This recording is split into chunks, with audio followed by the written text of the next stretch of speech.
Viewer discretion is advised for explicit content. Dancer arrests, boxes on corruption. Now mixed in with all these papers are the vice squad. I was sexually involved with a vice officer. We were interrogated naked. A total fear situation to work there. How many members of the vice squad? There were 7 officers that were involved with dancers, and I was just one woman at one club. So my evidence has video, photos, audio, and documents. So I can back up everything that I'm saying. The falsification of evidence, the false arrests, the threatening, the abuse of power, the retaliation. People are afraid to speak up. We're really a microcosm of what happens in society. We were living in a state of threat and fear all the time.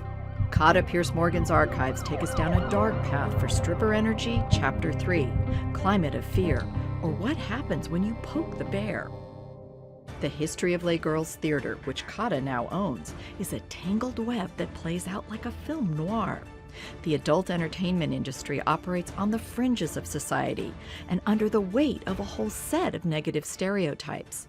But Kata and her late husband Jim Morgan fought back against efforts by police, polite society, and city power brokers to deny their freedom and make them feel less than human.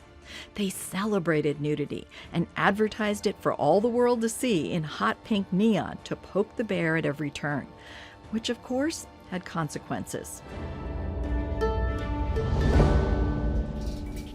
Kata has become the archivist for both Jim and Les Girls Theater. As she lays out the history, you can start connecting the dots that take Jim from a young sailor to the flamboyant owner of a small adult entertainment empire. It was clear from the start that the Baptist from Texas wasn't afraid of a fight. As a small land developer in the late 1950s, Jim was told paying bribes were part of the cost of doing business in San Diego. He not only refused to pay the bribes, but ran for mayor in 1959 on an anti-corruption platform. He lost that race, but opened a new business, and soon had a run-in with the Port Authority over party boats. Then he opened a nightclub that got raided. His years of poking the bear came to a climax in 1969 when he took on the city's censorship laws by staging the all-nude Let It All Hang Out show at his Les Girls strip club. Jim won that battle when the court said the show could go on, but it ignited a larger war with the San Diego police vice squad that would last for decades, with Kata and her fellow dancers as collateral damage. It was very obvious to me, because Jim was a whistleblower, that we were the targets, we were the easy prey, and they never gave up. It continued, all through the 70s. The city fathers were really out to make San Diego a tourist attraction. And Jim's Les Girls, boldly promoting its nudie cuties and live nude show, did not fit in with their plans. But the more they harassed him, the more he punched back, said his friend and employee, Sid Kassouf. And he punched back hard. He probably got more than a few police officers fired. He took it upon himself to crusade against what he thought was injustice committed by the police. John Barriage would become the lawyer for James Morgan and Les Girls. Back in the 70s, nude entertainment was viewed as an illegitimate and often illegal type of activity. But whether you were arrested for taking it all off depended on where you were and who you were with. If you hung out with the right people at the right places. We had the whole gang of the good old boys of San Diego, and they would have their parties at the Kohnen Club or the University Club. They would have the dancing girls, and they would be nude. Nobody was going to bust us because all the police chief and the mayor and everybody was there. So we didn't have to worry about getting in trouble.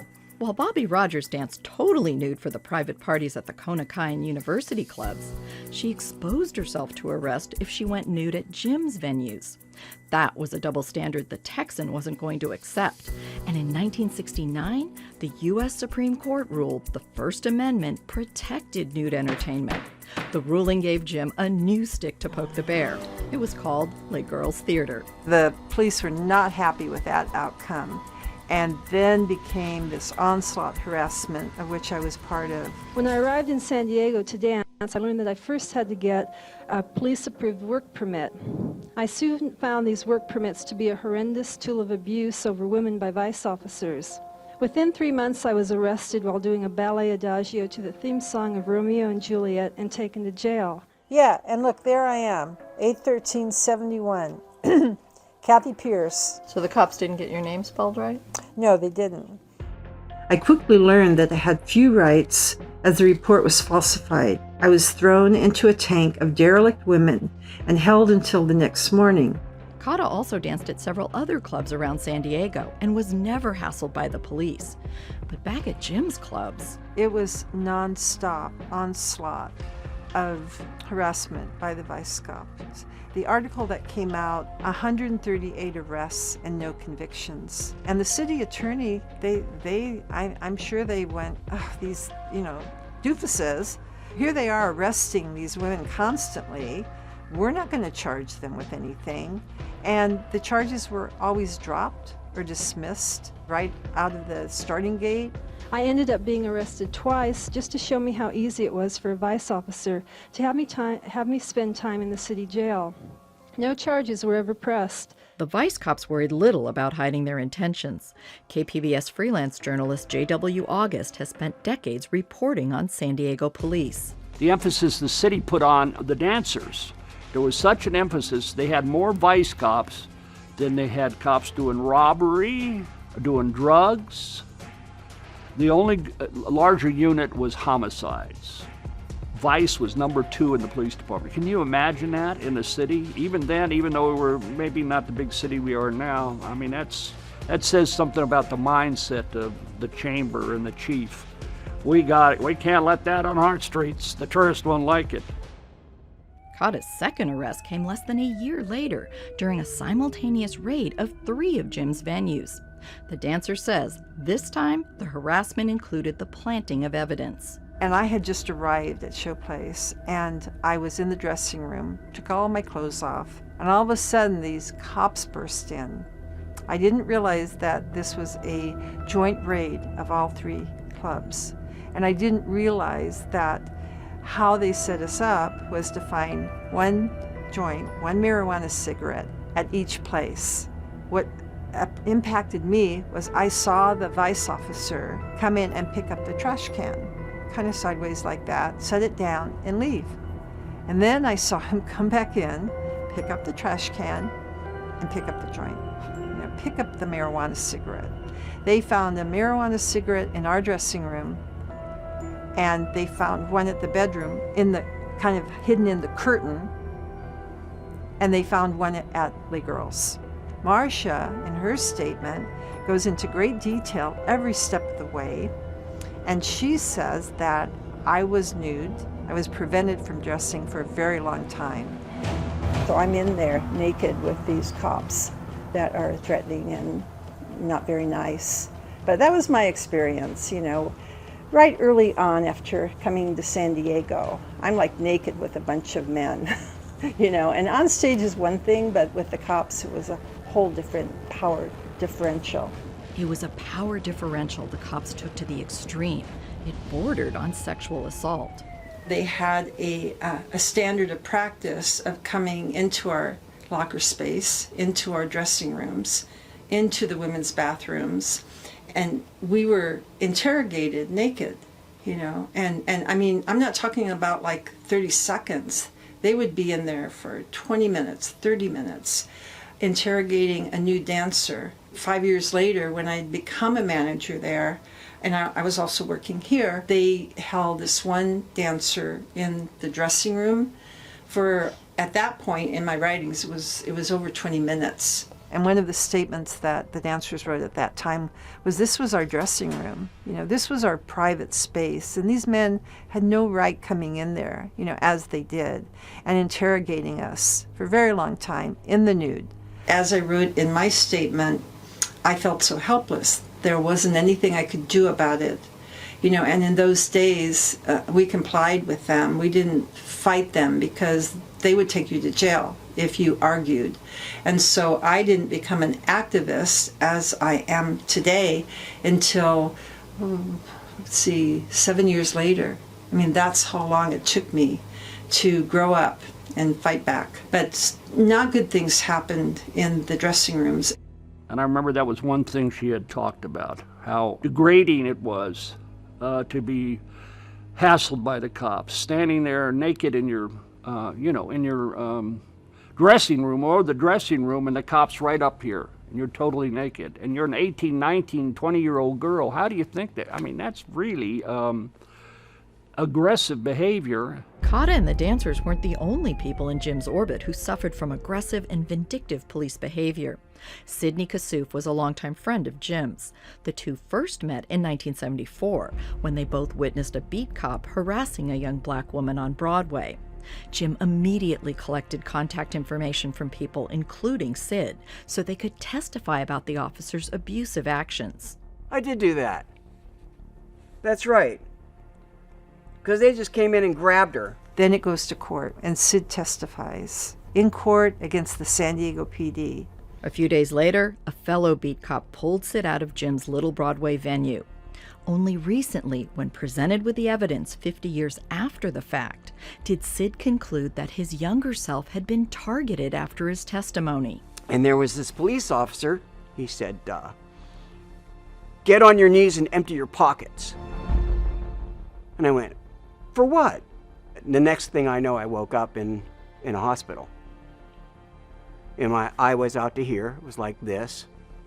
He had, according to witnesses, smashed my head into the cement more than multiple times, which is like 6 or 7 or 8. And I remember Sid being beat up, his face and everything. It never occurred to me that it was that he knew who I was. So this is good for me, because I had no idea what I had done to have that kind of hammer fall in my face, If you get on their S list, you'd have problems. And then the women experience that. If they give them lip or they didn't put out, they might be retaliated against. They were very vulnerable. I mean, it was a very frightening time. It was distressful. It made you feel off balance totally, because you never knew when they were going to do that. In some cases, the harassment followed dancers home. Kata remembers what happened to Cynthia, one of the few black dancers, and how vice officers came to her house to arrest her. Because they said they didn't like the way she danced on stage, and they put her in handcuffs and took her to jail in front of her children. That was horrible. Kata says Cynthia's arrest revealed another Vice Squad tactic, arresting dancers months after performing allegedly illegal moves on stage. By doing this, the officers denied the women the opportunity to challenge the allegations or get witnesses. As Kata went through her files, she was amused at how the officers would write up their arrest reports. He was saying, and then she faced the audience and showed her pubic area. But then he adds, and she's fully dressed. I mean, the way they wrote up the reports was hysterical. And the officer trying to make it sound lewd and nasty, and they're having a really hard time doing it. Kata found a letter Jim had written about the police reports. Okay, the use of the words such as vagina, fleshy parts, climax, masturbation, etc. are fine and proper in medical records, but the way Officer Palmer used them in his accusations reads more like the work of a sick mind. Frankly, the reports read like pages torn from a pornography sex book, and if I'd been on a jury, I must admit that I probably would have found the girls guilty. The Me Too movement could have certainly helped these women because they weren't treated as a citizen and someone trying to make a living, and they were harassed, forced to do things they didn't want to do in order to keep doing what they did. But back then, there was no Me Too movement. And because of that, these women were victimized repeatedly. These motherfuckers come in and to terrorize them and to threaten them And eventually, and this happened to me too, the only way you could keep from false arrests, from the maze, I felt like we were rats in a maze, constantly being shocked, where it really affects you emotionally. And what you did is you numbed out. We banded together as a family. We laughed, made jokes, and underlying all of it was this constant fear, were the vice going to come in? And what I started doing was having, as part of his empowerment, of listing who came in, what time they came in, what happened. And you could see a pattern of the cops that were amazing and they were good and they were there to protect and to serve. I felt safe with them. And then there was the rat pack. There was a pattern of behavior by this rat pack of bad cops. Police officers coming in, checking ID, taking down the address of the girls, sometimes asking them out on dates, sometimes intimating that it was in their best interest to go out on dates with them. The fact that the police controlled the permits that the dancers needed to work gave them a tool to intimidate and threaten the women. Vice had the power to revoke a permit or to simply arrest a dancer on a busy Saturday night in order to deprive her of income. As the arrests with no convictions climbed to the hundreds, Jim instituted a policy. And if you got arrested, which was common, they gave you $25.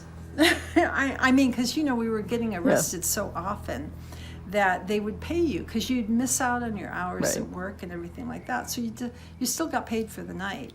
When it came to dealing with the worst cops, the dancers were left with the most desperate of choices: suffer near constant harassment or have sex with a cop. And the fact of the matter is, and I know this to be true, that a lot of the vice guys were sleeping with a lot of the ladies that danced for a living in both types of clubs. Because if you slept with the cop, you won't be hassled. It's a free ticket. It's a get out of jail card. You don't have to worry about it. If you sleep with the lieutenant, no problems when they come in here. That's really troubling. And that's the way it was. Here's something I wrote back during the time period, probably end of 70s, I wrote this. And it was before I became a political activist, which was 83, 84. So I'll see if I can get through this, because it's... I wrote it with some emotion at the time, and I certainly was reliving and remembering a lot of things. So my name is Kathleen Pierce. In 1976, I was manager at Showplace. Previous to that, I had worked for several years as a dancer after graduating from college. While managing Showplace Theater, I had a sexual relationship with a vice squad officer. In retrospect, I see how damaging it was for me. If I had to do it again, I would have done the same thing again. To understand this, I have to explain my sexual and emotional history and the dynamics that takes place between a vulnerable dancer and a powerful vice officer. I found beauty in my life through dance. Although I was dancing nude, I was more involved with the costuming, the choreography, and the pure joy of movement, that I was still untouched by the eroticism of my work. I was a very skilled dancer on stage. I was very familiar with false reports. I knew that I had no rights.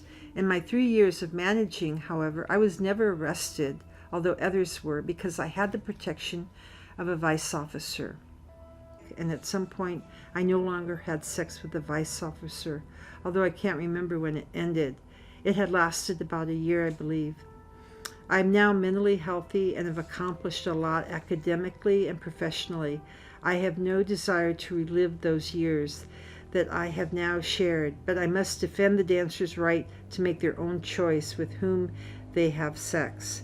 Coercive sex, no matter how willing the victim is, because she fears... I can't read anymore, I'm sorry. You were harassed yourself at one time as a dancer? Yes, and I had to, I went into therapy. I had nightmares. I was sexually involved with a vice officer. I have been through the experience of being threatened, intimidated, for these vice officers to have the power of revoking a license if they did not comply with what they wanted outraged me. I was doing a lot of things out of fear, but the reason that, anybody can get you to comply is ultimately they're treating you with respect, you think. Even though you're giving them a blowjob in Presidio Park, I was just like clueless. I wish I could do it over again. I'd bite it off, There were some cowboys on the police department, individuals that were out of the norm, didn't go by the rules, didn't think the rules applied to them. Now, that's not to say there weren't a lot of good cops, men and women, who I knew and dealt with. Some great people, honest people, put their lives on the line. But there was also this group of individuals who took advantage of their positions in authority. Over time, we see this repeated again and again. And with Kathleen's story that you're working on, we can see how they overstepped the bounds, appropriate bounds, in handling issues of these clubs. Sid saw the abuse firsthand as an employee at Showplace, another one of Jim's clubs. I hate to say this like this. At that time, and because I like cops, I'm not against the cops. I'm a big supporter of the police. But at that time, in these situations, they were trying to get laid. Okay?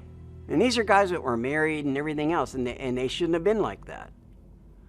So if anybody was immoral, okay, it was the police guys that were coming in and doing this stuff. And the only ones that came in are the ones that were into that. Okay, it's not like, I never met a nice police officer during that period of time when I was working there. And there was no recourse or accountability. I have an article from 1974 when they were trying at that time to get a citizens review board, a police review board. What that was for, we were not the only marginalized group that this was happening to. It was happening to in all our neighborhoods. People that were afraid to even speak up. There was no place for anyone to go. Kate Yavenditti is an activist and lawyer involved with police accountability. The first Citizens Review Board was established by statute in 1988. So prior to that, the only thing that people could do was complain to the police about the police. And that would go to Internal Affairs, and Internal Affairs would basically do nothing. And then maybe if something was terribly egregious, like police killing people, maybe they could file some kind of a civil lawsuit. But the reality is that the police in San Diego and pretty much most places were so powerful that ordinary people really didn't have the ability to go against what was going on with the police. And then there's the stigma that comes with speaking out, which only intensifies when you're from a marginalized group. Most people, when they think about someone making a complaint against the police, do think about it as being those people, other people, or they must have done something wrong. There's a tremendous amount of belief in our society that the police are the good guys, and if the police arrest somebody or stop you or do anything, then you must have done something wrong. It was tough to report on, tough to listen to, and tough particularly on the women who had to live in that world. What Katya was doing and the women that she worked with is doing of filing complaints with the police department was incredibly courageous in that era, and I think it would still be courageous today. We were like Geiger counters here. We knew when a cop was honorable and good and there to protect and serve and had integrity, and then there were cops that should never have been on the force. The constant trauma eventually took its toll, and Kata fled the adult entertainment industry in the late 1970s. But the 1980s brought even more intense harassment as Stripper Energy Chapter 4 investigates the pressure of vice grip, or the rise of the Rat Pack.